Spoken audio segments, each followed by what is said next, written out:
समस्त भक्तों का इस भक्ति सागर चैनल पर स्वागत है। आज के इस वीडियो में हम महाराज जी द्वारा सुनाए गए इस अद्भुत प्रसंग का श्रवण करेंगे एवं इस प्रसंग के माध्यम से अवश्य कुछ सीखने को प्राप्त होगा जो हमारे जीवन में बहुत ही काम आने वाला है। आप भक्तों से निवेदन है कि आपको इस प्रसंग के माध्यम से जो कुछ भी सीखने को मिलता है उसे कमेंट बॉक्स में अवश्य बताएं। धन्यवाद। मानस पढ़ेंगे तो पाएंगे कि शंकर जी जैसे सदगुरु मिलने के बाद भी रावण कभी उनसे समझा नहीं और शंकर जी ने कभी उसे समझाया नहीं, कभी नहीं समझाया। अच्छा, शंकर जी सबको समझाते हैं और अपनी जो परंपरा है उसमें ग्रंथों में कोई भी ग्रंथ देखो शंकर जी समझा रहे हैं, पर सबको समझाते हैं, सब जगह शंकर जी समझाते हैं, देवताओं तक को समझाते हैं, लेकिन उन्होंने रावण को कभी नहीं समझाया। और यह बात हम नहीं, तुलसीदास जी महाराज लिखते हैं, करत राम विरोध बारक न हटक्यो ईश। रावण को सबने समझाया, केवल शंकर जी ने नहीं समझाया। तो शंकर जी से किसी ने कहा कि आप क्यों नहीं समझाते? और तो सब समझाते हैं। शंकर जी बोले जो समझाते हैं वो खुद नहीं समझते इसलिए समझाते हैं। हम रावण को अच्छी तरह समझते हैं इसलिए नहीं समझाते। क्यों? बोले ना समझी भी दो तरह की होती है, दोष की तरह हो तो दूर हो जाएगी, पर स्वभाव हो तो मिटे ना मलिन स्वभाव अभंग हो। अच्छा, फिर भी समझाते क्यों नहीं? शंकर जी बोले लाभ नहीं होगा, श्रद्धावान लभते ज्ञानम। ज्ञान की प्राप्ति तो श्रद्धावान को होती है। और यह शंकर जी बोले ये मुझे जब जब देखता है तब तब हंसता है। तो कहा कि आपको देखकर क्यों हंसता है? कहा कि जैसे ही मैं सामने जाता हूं तो यह हमारी ओर देखकर हंसता है, फिर कहता गुरुजी इधर देखो। तो हम पूछते क्या देखें? तो ये कहता है कि आपके तो 5 ही सिर हैं, इधर तो 10 हैं, तो हम तो आपसे दुगने पहले ही हैं। तो जो व्यक्ति गुरुजी से अपनी समझ दुगनी समझे उसको गुरु लोग समझाएं भी तो कैसे समझाएं? उसको यह भ्रम है कि गुरुजी से दुगने तो हम ही हैं। और यही कारण है कि एक दिन रावण गया तो कैलाश पर्वत हिलाने लगा। अब कैलाश पर्वत हिला तो शंकर जी भी हिले। कौतुक ही कैलाश पुण्य लीनिस जाए उठाए हिलाया। तो कैलाश पर्वत हिला, शंकर जी हिले तो पार्वती जी और सब हिलने लगे कैलाश पर जितने। तो पार्वती माता ने पूछा कि हे देवादिदेव महादेव क्या हो रहा है ये? शंकर जी मुस्कुरा कर बोले चेला आया है, चेला आया है, चेला। अरे तो चेला आया है तो ये हलचल क्यों मचाए हुए? शंकर जी बोले रावण जैसा चेला आएगा तो हलचल ही मचेगी, क्योंकि जो गुरुओं के यहां जाकर भी हलचल मचाते हैं, क्योंकि गुरुजी से अधिक खोपड़ी वाला अपने को समझते हैं, उनके 5 हमारे 10, ये खोपड़ी वाले हलचल ही मचाते हैं। और यही कारण है कि श्री सीता जी का जन्म घट से हुआ है।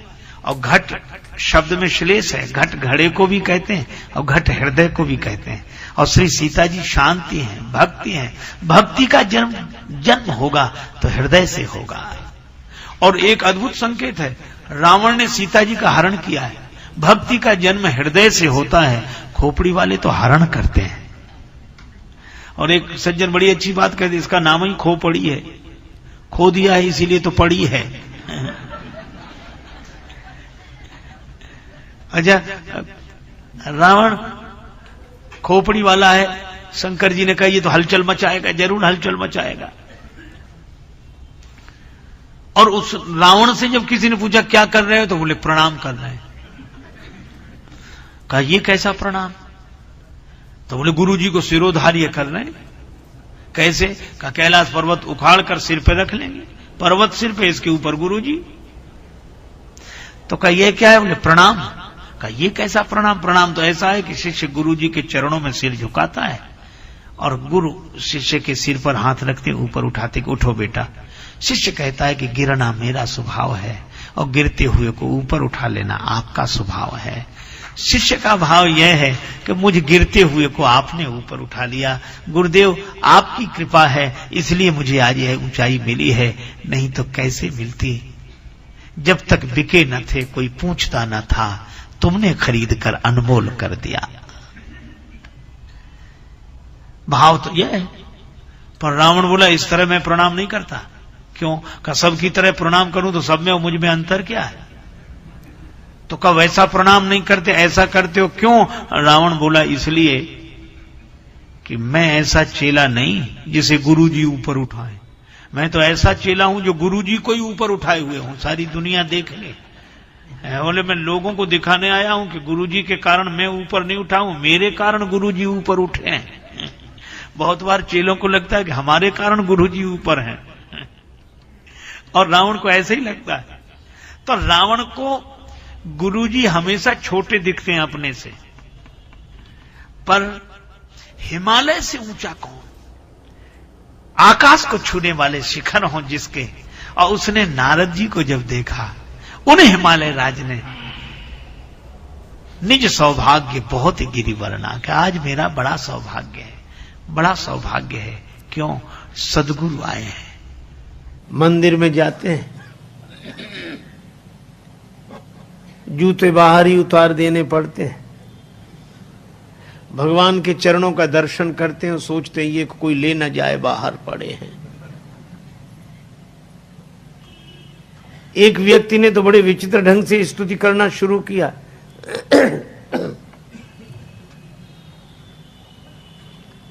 वह स्तुति कर रहा था, त्वमेव माता। इतने में जूतों की याद आ गई। श्लोक चलता रहा, हाथ जुड़े रहे। अब भगवान की ओर देखकर कहता त्वमेव माता, फिर बाहर दृष्टि डालता, च पिता त्वमेव, त्वमेव बंधु च सखा त्वमेव, त्वमेव विद्या च द्रविणम त्वमेव। और फिर हाथ जोड़, त्वमेव सर्वम मम देव देवा। भगवान के चरणों को देखते हैं और याद अपनी चरण पादुका की।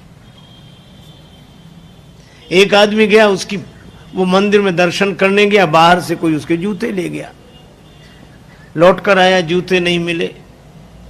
बड़ा क्रोध आया भगवान पर कि हम तो दर्शन के लिए पहली बार आए और यह दुर्घटना हमारे साथ। तो बड़े क्रोध में भर कर गया कि भगवान से आज तो कुछ कहेंगे। लेकिन जब मंदिर में पहुंचा तो भगवान से उसने कुछ नहीं कहा, चुपचाप लौट आया। तो मित्र ने कहा कि अद्भुत आश्चर्य, तुम तो बड़े नाराज होकर गए थे कि भगवान से कुछ कहेंगे, पर तुमने भगवान से कुछ कहा नहीं। वो बोला क्या कहते? हम भीतर गए तो भगवान ने अपने चरण दिखा दिए कि हमारे भी कोई ले गया है, हम भी ऐसे ही खड़े हैं।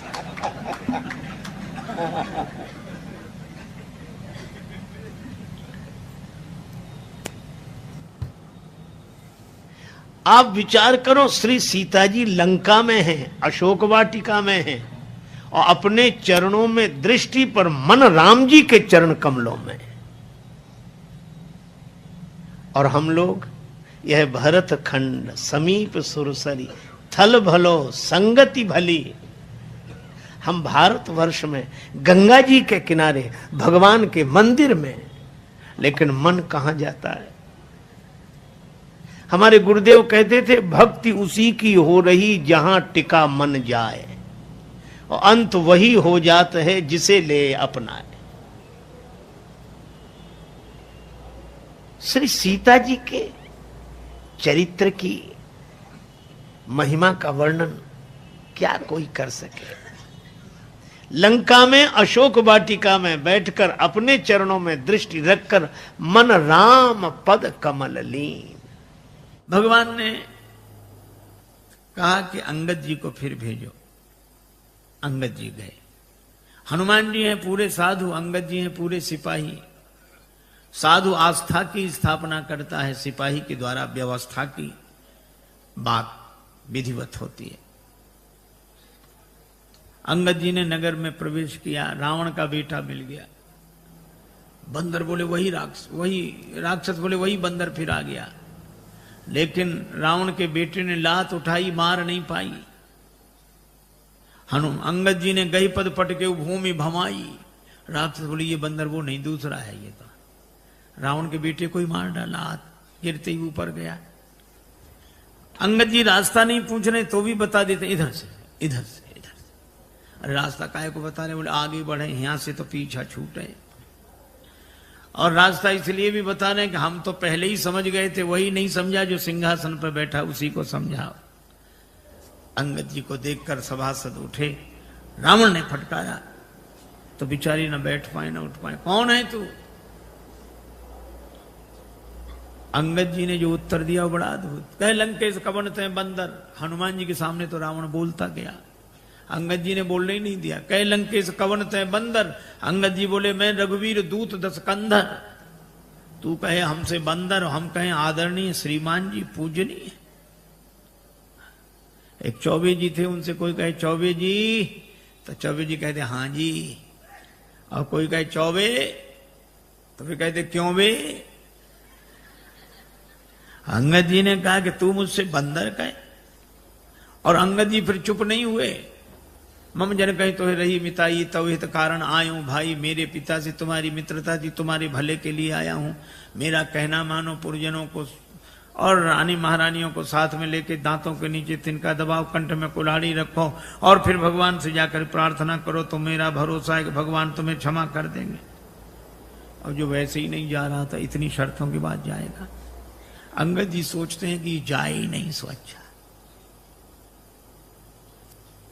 रावण बोला तेरे पिता से मेरी मित्रता, कौन है तेरा पिता? अब रावण खूब जानता है ये बाली का बेटा है, लेकिन पूछा ऐसे ताकि अंगद कहें कि बाली तो मर गए। मैं पूछूंगा कौन सी बीमारी हुई क्या? राम जी के बाण से। तो रावण बोला मैं फिर कहूंगा कि जिसने तेरे बाप को मार डाला उसी की सेवा करते शर्म नहीं आती? बाप की मृत्यु का बदला लेना है तो हमारे साथ आ। लेकिन जैसे ही अंगद जी से कहा कि तुम्हारा पिता कौन, तो अंगद जी बोले 6 महीने जिसकी बगल में दबे रहे उस बाली को भूल गए। रावण ठाका लगा, बोला हाँ हाँ हाँ हाँ हाँ हाँ, रहा बाली वानर में जाना। आजकल बाली कहां है? अंगद जी बोले 8-10 दिन में तुम भी वहीं पहुंच जाओगे जहां बाली है, वही कुशलता बताए। रावण बोला तुम्हारे कठोर वचन में सहन कर रहा हूं क्योंकि मैं धर्मात्मा हूं। अंगद जी बोले तुम्हारे जैसा धर्मात्मा कौन? परित्य हरण करने वाला तो धर्मात्मा तुम ही हो। शर्म नहीं लगती? डूब न मरो धर्म व्रतधारी।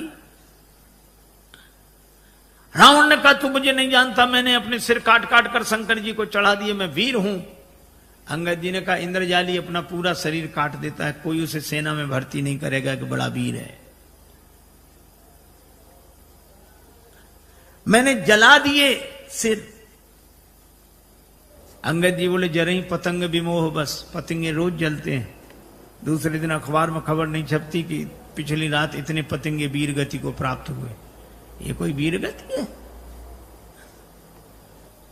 मैं कैलाश पर्वत उठा लिया, इतना भार उठाने वाला हूं। अंगद जी बोले जानवरों में सबसे ज्यादा बोझ गधा उठाता है। भार वहीं खर बृंद, ते नहीं वीर कहा वहीं समझ देख मति मंद। रावण बोला मैं चलता हूं तो धरती हिलती है। अंगद जी बोले तुम्हारे चलने से हमारे राम जी के छोटे भैया लक्ष्मण जी बोलते हैं तो धरती हिलने लगती है। लखन सकोप वचन जब बोले, डगमगान मही दिग्गज डोले। रावण बोला ऐसा? तो बड़े भैया को तो बोलना ही नहीं पड़ता होगा, धरती हिल जाती हो। हाँ नहीं बोलना पड़ता।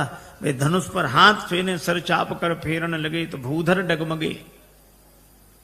रावण बोला क्यों रे? बाली तो इतना गप्पी नहीं था। बाली न कबू गाल असमारा, मिली तपसिन तय भय से लवारा। अंगद जी बोले करके दिखाऊं? जब ते कीन राम के निंदा, क्रोध बंत अति भयो कपिंदा, कटकटान मही कुंजर भारी, 2 भुजदंड तमक मही मारी। और जो पृथ्वी पर प्रहार किया डोलत अवनी, धरती हिल गई, सभासद खसे, रावण के मुकुट गिरे, छीना झपटी मची। 6 मुकुट रावण ने सिर पर लगाए, 4 मुकुट अंगद जी ने राम जी की शरण में भेज दिए। अब विचार करो 10 सिर और 6 मुकुट कितने सुंदर लग रहे होंगे। लेकिन रावण से किसी ने कहा कि सुंदर नहीं दिख रहे। बोले भले ही सुंदर न लगे, दो तो ज्यादा हैं इधर। अंगद से कहा उठा के फेंक दो इसको, राक्षसों को फेंक दो। अंगद जी बोले बाद में फेंकना, पहले चरण हिला दो। सभी राक्षस गए, चरण नहीं हिला। तासु सभा की कठिन प्रण जय तौल्यो कैलाश, तुलसी प्रभु प्रभुता कहो कि सेवक को विश्वास। अंगद जी का पांव नहीं हिला। तुम ही बचे हो। रावण आया, जैसे ही चरण पकड़ने लगा अंगद जी ने पांव हटा लिया।